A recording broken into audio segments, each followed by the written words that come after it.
యాక్చువల్గా అతను బయట పెట్టింది మొత్తం నేనే సార్. అతను హరి అకౌంట్లో కాదు వేసింది. హైదరాబాద్కు చెందినటువంటి ఒక సినిమా రంగానికి చెందినటువంటి ఒక మహిళ పూజల కోసం నా కుటుంబం బాగుండాలి అనే దానిపైన ఈ నాగసాధు అనబడే ఈ లేడీ అఘోరికి 10 లక్షల రూపాయలు, ఒకటి 4 లక్షలు, ఒకటి 5,80,000 రూపాయలు, సుమారు 9,80,000 రూపాయలు ఆవిడ ఈ నాగసాధు ఈ లేడీ అఘోరి అనబడే ఈ శ్రీనివాస్కి అకౌంట్లో వేశారు.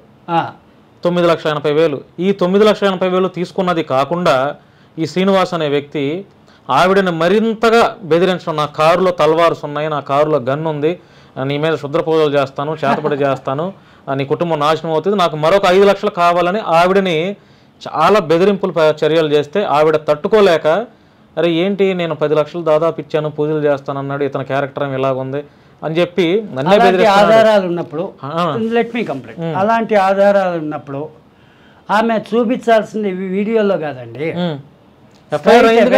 Let me complete. ఎఫ్ఐఆర్ అయింది అతని మీద. స్ట్రైట్ అవే డీజీపీ దగ్గర కంప్లైంట్ పెట్టి లోపలేపించాలి.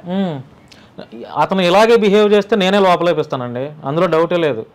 ఎందుకు చెప్తున్నానంటే అతను అఘోరాలుగా ఉండి, నేను ఇక్కడ అఘోరినా కాదా అన్న కూడా నేను మాట్లాడట్లా.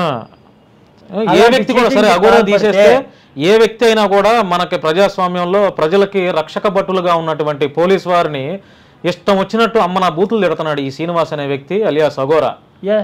తప్పు కదా అలా? మనకి ఎల్లవేళలా మనకి రాత్రి పగళ్ళు మన ఇంట్లో దొంగతనాలు జరిగినా, అత్యాచారాలు జరిగినా, మర్డర్లు జరిగినా, వాళ్ళ ఇంట్లో పండగలు కూడా సెలవులు లేకుండా ఆమె విషయంలో ఒకే ఒక్క చోటే నేను సాఫ్ట్ కార్నర్. అది ఎక్కడ అంటే ముత్యాలమ్మ గుడి టెంపుల్ తాలూకు.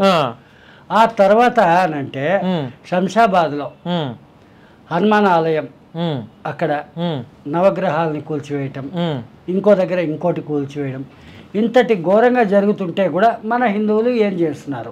అతని మీద 59/20/25 ఎఫ్ఐఆర్ పిఎస్ మోకిల సైబరాబాద్ అతని మీద పెట్టిన సెక్షన్లో 308 sub class 5, 318 sub class 1, 351 sub class 4, 352 BNS act.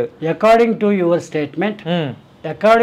Statement he is a criminal, cheater 100%, 420. అలాంటి పరిస్థితుల్లో అలాంటి వాడికి 10 రోజులు వీళ్ళు ఎందుకొని చీటర్ అని తెలియదు కదా, చీటర్ అని తెలియదు కదా, ఎవ్వరికి కూడా బోర్డు రాసుకుని నేను చీటరు అని ఉండదండి. ఇదిగోండి 5/2/2025 4,80,000 రూపాయలు ఈ మహిళ శివ విష్ణు బ్రహ్మ అల్లూరి. ఇది ఆల్రెడీ మన గత ఇంటర్వ్యూలో కూడా చూపించాం అతని మీద. ఇదిగోండి ఇది 5 లక్షల రూపాయలు, ఇది అవసరమైతే మీకు కూడా పెడతాను. నేను అనేది మీకు అర్థమైతే ఆ చిన్న యూట్యూబ్ స్క్రీన్ మీద ఇవన్నీ అంత పెద్దగా ఏం కనపడవు. మేబీ నేను కూడా పొరపాటు పడిండొచ్చేమో, కానీ ఇలాగ బ్యాంకు చలాన్ చూశాను అన్నది అయితే మాత్రం నాకు గుర్తుంది. ఒకటి సార్, ఇప్పుడు ఏ జర్నలిస్ట్ అయినా, నేను యాంకర్ని కాదు ప్రస్తుతం, తమరికి నా నుంచి కన్ఫర్మేషన్ ఇస్తాను, నేను ఒక జర్నలిస్ట్ని, 8 years ఆఫ్ జర్నలిజంలో ఉన్నాను నేను. నాకు కాస్త కోస్త సమాజం మీద బాధ్యత ఉంది కాబట్టి, అంటే మిగతా వారి గురించి నాకు అనవసరం, ప్రతి ఒక్కరికి ఉండాలి బాధ్యత. లేదండి, నేను చెప్పే ఒకరు వినండి. జర్నలిస్ట్ అనే ట్యాగ్ తగిలించుకుని యాంకర్ గా పనిచేసిన, స్క్రిప్ట్ రైటర్ గా మారిన, లేదు ఇన్వెస్టిగేషన్స్ చేసిన వాడు ఖచ్చితంగా జర్నలిస్టే. నేను దాన్ని కించపరచట్లా. ఇక్కడ నా గురించి నేను చెప్పడం కాదండి. నేను ఈనాడులో చేరినప్పుడు, ఈనాడు జర్నలిజం స్కూల్ కూడా లేదండి అప్పుడు. ఒక స్ట్రింగర్ గా స్క్రిప్ట్ రైటర్ గా నేను 100 మంది రాత పరీక్షలు జరిగితే అందులో 9 మంది మాత్రమే సెలెక్ట్ అయ్యారు. ఆ నవగ్రహాలు నేను ఒక గ్రహాన్ని, నేనే ఒక పెద్ద శని గ్రహాన్ని. తప్పే ఉంది. నేనేమంటానంటే సార్, నా సైడ్ నుంచి కూడా ఒకసారి అలాంటి అక్కడ మొదలైన నేను యాంకర్స్ ని కించపరచట్లేదు, జర్నలిస్ట్ ని కించపరచట్లేదు. యాంకర్స్ అయినా జర్నలిస్టులు అయినా వాళ్ళు ఒక యూట్యూబ్ వేదికగా పనిచేస్తున్నప్పుడు సమాజంలో మనకంటూ ఒక బాధ్యత ఉండాలా లేదా? ఉందండి. మరి ఆ బాధ్యత లేనప్పుడు మనం యాంకర్స్ గా జర్నలిస్ట్ గా ఎలా చెప్పుకుంటాం? అఘోరి అనే వ్యక్తి పోలీసులను దుర్భాషలాడుతూ ఆడపిల్లని కాపాడుతున్నటువంటి అఘోరి గాడు అదే విషయం గురించి నేను మాట్లాడుతున్నానండి. ఒక ఆడపిల్లని ఎత్తుకెళ్ళిపోయి ఈ రకమైనటువంటి విధ్వంసం సృష్టిస్తే వాడిని పిలిచి ఇంటర్వ్యూలు చేస్తారా? ఒక్క నిమిషం అండి, చెప్పండి సార్. అంటే నేను మహాన్ బావ మార్తాండ తేజ అంతకు మించి నేను తిరితే మామిడి తాండ్రా అంటాను, తప్పేముంది? ఒక నిమిషం నాకు కూడా టైం ఏంటి అంటే మీరు మాట్లాడుతున్నారు, నన్ను కూడా మాట్లాడిస్తే చూసేవారికి కూడా చాలా మాట్లాడిస్తాను. ఈ మాత్రం మసాలా లేకపోతే ఎవడు చూడ కూడా చూద్దాం. మసాలాని కాదు సార్, ఎందుకంటే నాకు కూడా కొంత మీ వయసు ప్రకారంగా మీ అనుభవం తక్కువ, నా వయసు ప్రకారంగా నా అనుభవం ఎక్కువ. మీకు మంచిగా చెప్తున్నాను. ఒక్క నిమిషం నన్ను మాట్లాడండి. TV5 మూర్తి ఉన్నాడు, ఆయన జర్నలిస్టా? కాదండి, కేవలం యాంకర్. యాంకర్ అయితే మాత్రము మాట్లాడేటువంటి మాటల మీద వాక్ నోట్లోంచి మాట బయటకు వస్తుంది. టాపిక్ మీద కానీ మాట్లాడే మాట మీద కానీ హోల్డ్ చేసే కెపాసిటీ ఉండాలా వద్దా? అంతకంటే ముందు సబ్జెక్ట్ మీద అవగాహన ఉండాలి. ఏ విషయమైనా కూడా అవగాహన ఉండాలి. ఒక పోలీస్ ఆయన నన్ను అన్నాడు, ఈ అఘోరాలు నరమాంస భక్షణ చేస్తున్నారని చెప్పి బాగా ప్రచారంలో ఉంది కదా అంటే, ఆ ఇంటర్వ్యూ లాస్ట్ మూమెంట్లో సంగతి నేను చెప్తాను. మీరేం పీక్తున్నారు ఆయన అడిగారు. ఆయన మాట్లాడచ్చా ఆ మాట? నేను అప్పుడేమన్నాను, జర్నలిస్టులుగా మీరేం పీక్తున్నారు, అయితే వర్కౌట్ లేదా బ్లాక్మెయిల్ పెట్టవా ఫోను అన్నాను. మైక్ తీశాను, వేసుకో ఇది కూడా అని ముఖం మీద పడేసినట్టు మైక్ పడేసి వెళ్ళిపోయాను. ఇది ఆ గోర అంటే. అలాగని చెప్పి అక్కడ ఏమన్నా నేను వైలెన్స్ చేశానా? లేదు కదా. Have you got my point? I don't have any fear to talk the truth before the camera or beyond the camera. I'm ready to face it. ఆ తెగువ మాలో ఉందండి. జర్నలిస్ట్గాను ఉంది, అఘోరగాను ఉంది. ఇక్కడ అంతకు మించి అని అంటే ఇప్పుడు మీరు చూస్తున్నారు, ఇది టేబుల్ మీద ఈ త్రిశూలమే కదా. అవునండి, నా లైఫే ఒక త్రిశూలం. నేను 40 yearsకి బ్యాక్ 45 years ఉండొచ్చు సుమారుగా. అప్పట్లో నేను ఒక పెద్ద వ్యాపారస్తుడు, కోటీశ్వరుడు. వ్యాపారస్తుడు అంటేనే వంకర బుద్ధి అండి. జర్నలిస్ట్ కూడా వంకర బుద్ధేనండి, తప్పులేదు. నేను అన్నది కరెక్టే. నేను వెనక్కి కూడా తీసుకొని వాడిని. అఘోర మాత్రం స్ట్రైట్. అంతేలే, అదే మేమంతా దొంగలు, మీరు మాత్రము. నేను చెప్పేది చాలా క్లారిటీ అండి, చెప్పేది క్లారిటీ. ఒకసారి వినండి. ఇది వంకరగానే ఉంటుంది, ఇది వంకరగానే ఉంటుంది, ఇది మాత్రం స్ట్రైట్. కేవలం పైకి మాత్రమే చూస్తాం. అఘోరాలు ఇప్పుడు అలాగే ఉంటారు. అందులో ఏది నిజము ఏది అబద్ధము అన్నది మీ విజ్ఞతకి మీకు వదిలేస్తాము. మీ అంతటా మీరు తెలుసుకోవాలి. ఇప్పుడు ఓ చిన్న ఎగ్జాంపుల్ చెప్తున్నా. కుంభమేళా జరుగుతోంది. ఎక్కడెక్కడి నుంచో వేల మంది లక్షల మంది వస్తున్నారు, ఉన్నట్టుండి మాయమైపోతారు. ఎక్కడి నుంచి వస్తున్నారు, ఎలా మాయమైపోతున్నారు, ఇది ఒక పెద్ద సందేహమే కదా.